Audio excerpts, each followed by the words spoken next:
If you decided you need to look at advertising to give your brand a push, there are a number of digital advertising options open to you. This video takes a look at how each might be used in your online advertising strategy. When looking at online advertising, there are two types of campaign: search ads and display ads. We'll also look at remarketing ads. Whilst these are shown as display ads, their use is very different. Search ads are generated from a search query. Most people's experience of search advertising starts with Google. However, search ads can be placed on other sites and networks such as Amazon, Bing, Yahoo or AOL. The site compares the word or phrase to a list of keywords set by the advertiser. If there is a match, the advertiser's ad may be shown. If a number of advertisers bid for the same keywords, the ad spot goes to the advertiser who bid the highest cost per click. We'll just take a quick look at the different ways search ads appear. If we type Bose headphones into Google, we'll see two lots of ads: the shopping results that appear here and the text ads that appear beneath them. Shopping ads feed from data uploaded to Google's Merchant Center, combined with an ad campaign created in AdWords. They can appear at the top of the page as here, to the side, or at the bottom of the page beneath your organic results.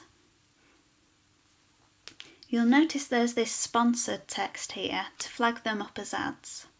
So on this desktop view, we have some data on the product, such as the image, the product name, the price, the advertiser, and you might also see some review ratings or ad extensions such as this click and collect call out. These campaigns are run from Google AdWords, where you can set your budget, duration and bids as with any other campaign.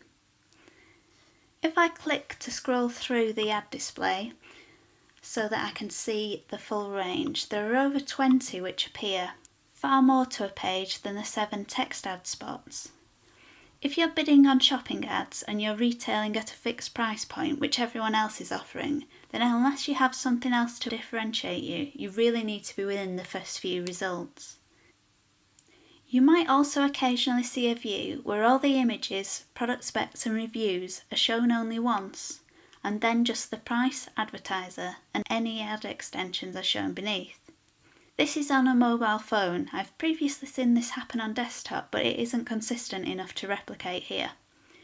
Google hasn't published any data on this view, but it seems that Google is now sophisticated enough to use its image recognition software to identify the same manufacturer-supplied image being used, along with identical product specs, and to understand that this is all the same product.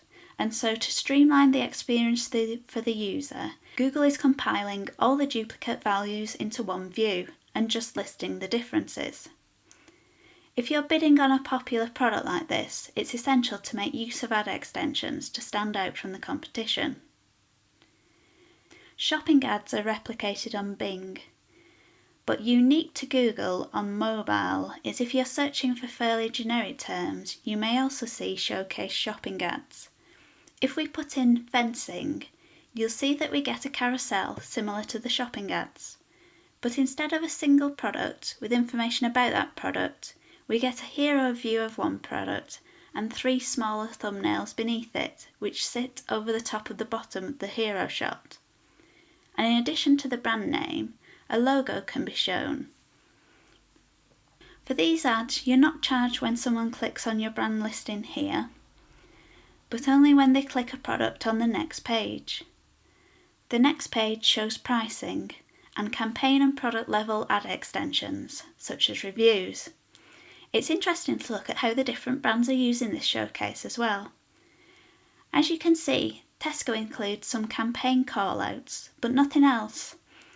If we look at Screwfix, they've opted to use a brand image for all their shopping showcase ads, along with a repeat of the name and logo, a statement about the brand, and a link to their site. Whilst this is good in terms of brand awareness, using the hero image means that they only get to show the 3 thumbnails of the product that I'm actually interested in, the fencing that I did the search for. Whilst this might not be too much of an issue for something like fencing, if you're promoting fashion or products where the look of the product is key, This can be a disadvantage. As it is, the fact that their hero image doesn't show a related product may still mean that people skip over their listing in favour of more obviously relevant ones. I would recommend not using a brand hero image in favour of showing what the searcher is looking for at a decent size. We can also see that brands such as Tesco and Amazon don't even link to their main site. The thinking behind this could be that someone who's looking for a specific product is only going to be casually browsing for anything else, and to take them to a homepage is unlikely to result in a conversion. However, as it does get traffic to your site, I would test this. Include a link at first, but carefully monitor the quality of the traffic generated, and drop it if this doesn't prove worthwhile. If we now look at the text ads on our Bose headphones search, these appear above and below the organic search results. So here, and if we just scroll down,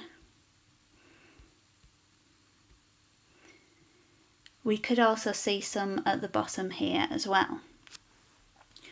And there are a maximum of 7 spots per page.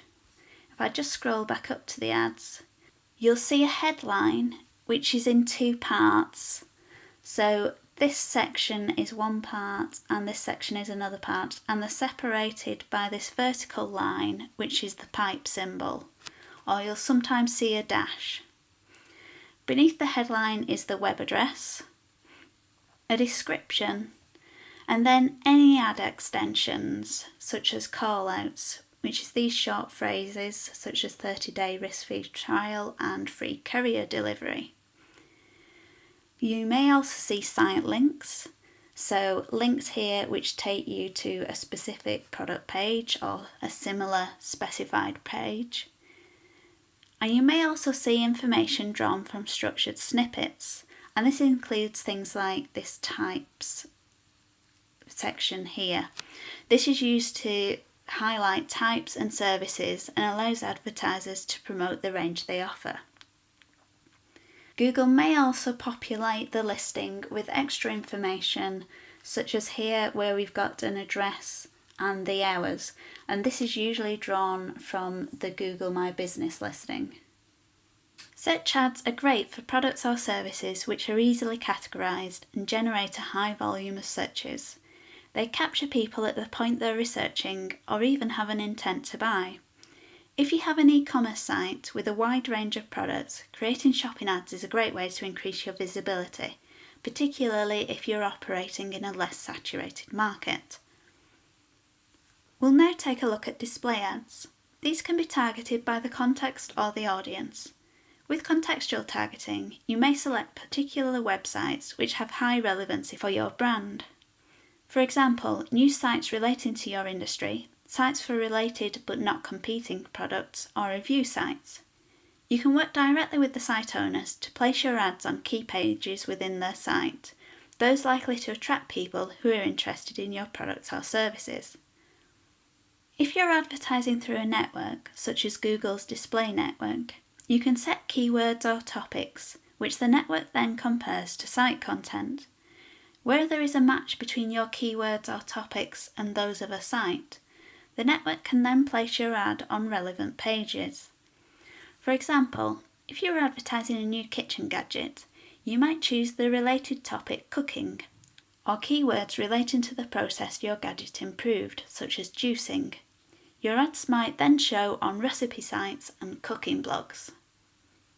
If you have sites in mind that you know have contextual relevance to yours, you can target them via managed placements on the display network, which allows you to specify particular sites.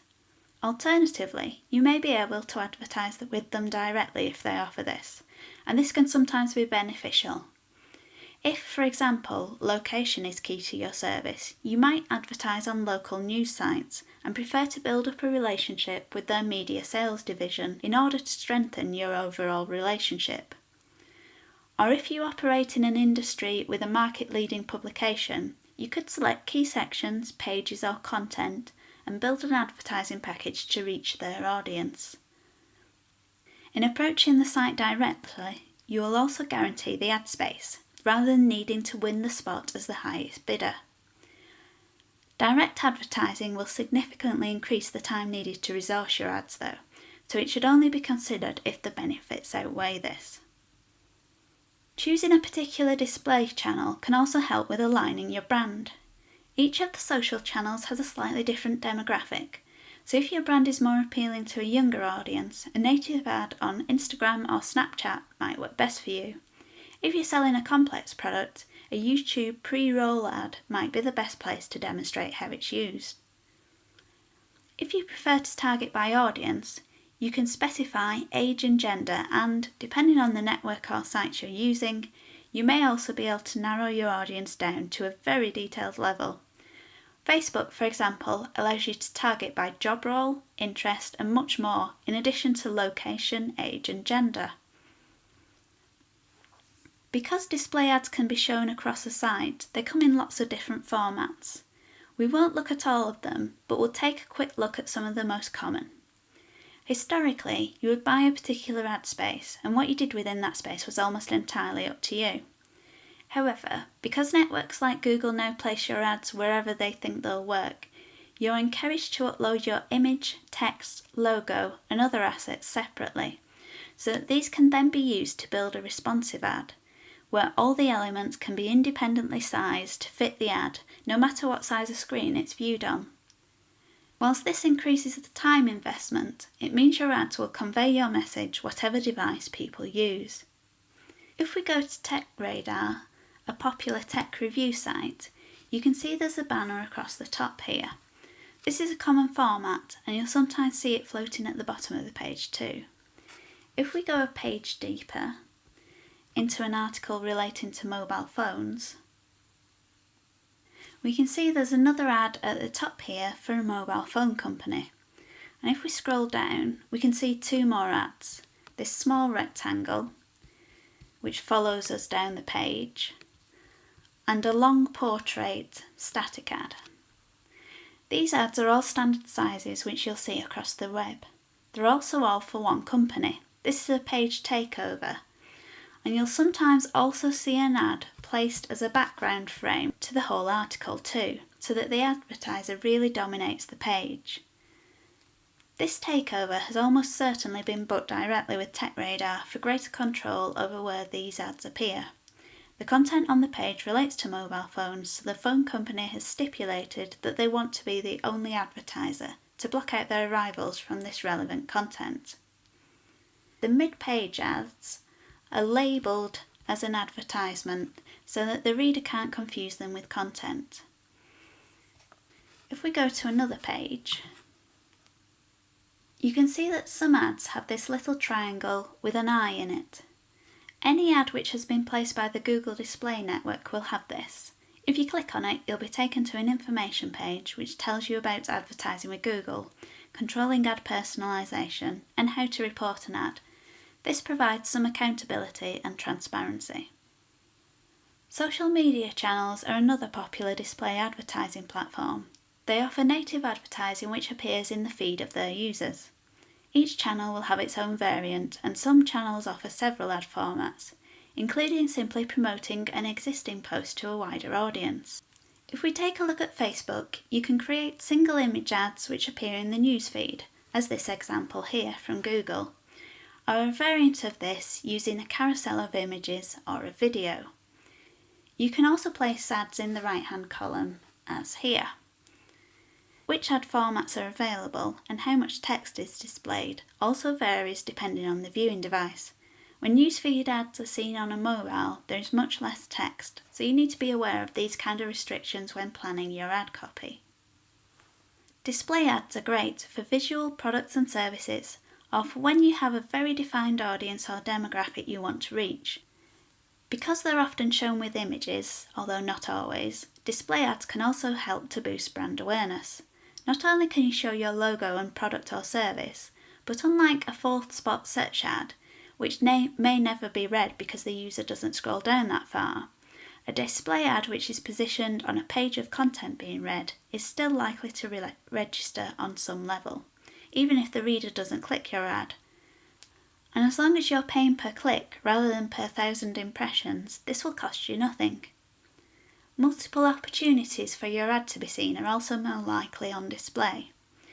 Someone may run a search more than once, but this is only likely if they're still researching their options. However, if your display ads are shown to someone based on their fit to an audience definition, they're likely to see your ads more often and on different sites. Display ads can also reach potential customers very early on in the buying process, perhaps even before they're looking for a product or service like yours, which gives you a head start on the competition. Lastly, let's review remarketing ads. These ads are shown to people who have landed on your site and viewed your products but not gone on to buy anything. These are the ads that follow you around the internet, showing you products you viewed. You can build a remarketing list by specifying the page people must visit to join your list, such as a page with details on a single product or service, along with any exclusions, such as your transaction or sign-up completion page. So long as they don't clear their cookies, visitors to the product or service page that you specify will be added to your list and start to see your remarketing ads when visiting other sites.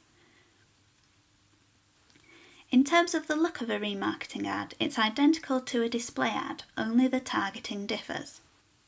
Because these ads are only shown to someone who has visited your site and shown interest in the particular product the ads feature, they're showing to warm prospects.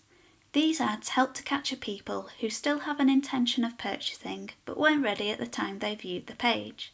They may have still been researching their options, been interrupted, or not been in a position to make a purchase. By keeping your brand in mind, you ensure that at the point they are ready to commit to buy, your brand is top of mind and may even be directly in front of them.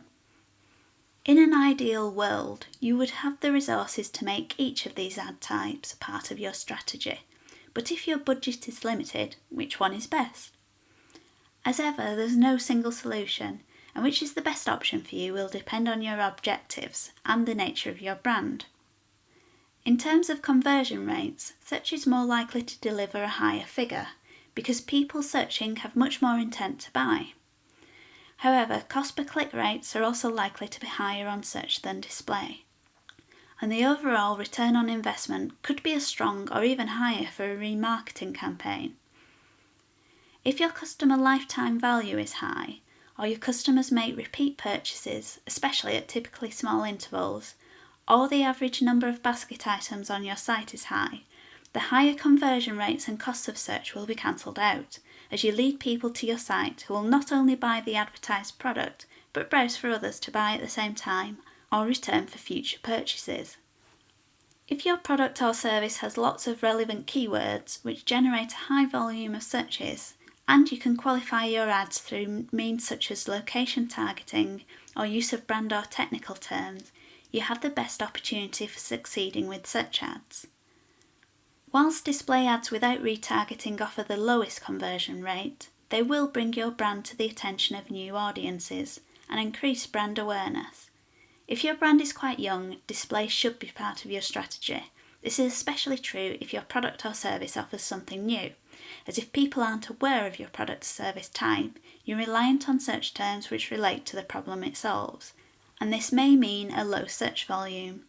If you're a challenger brand in a competitive market, you may look for the lower click-through rates that display typically has to keep your costs down rather than bidding on search terms whose cost has been driven up by a high number of bidders.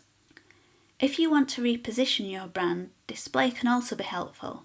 If you're trying to realign with a different demographic, you can advertise on sites which reflect that. Or if you're trying to enter a new market, you can advertise on sites which are already operating in that market. Is your product really visual or aspirational? If it has a want it now factor, Facebook display ads are likely to be shared with friends and result in an organic reach far beyond the reach you paid for. If you have an e-commerce site, you should definitely be using remarketing. If your site isn't e-commerce but has a clear end goal, such as a form to express interest, or you can track calls made from website users, you can also employ remarketing. However, for either of these scenarios, before you use this type of advertising, I would advise looking at the bigger picture of why people looking at your product or service aren't converting. It's pointless spending money trying to bring people back to your site if the reason they didn't purchase is because your checkout process isn't clear, or some other element of the user journey isn't smooth. Whichever type of ads you choose, you should expect to allocate some of your budget for testing ads and experimenting, particularly when you first start advertising. Your ads will need to run for some time before they can be optimised and before they're given a quality or relevance score, and this score has an impact on the cost of your ads.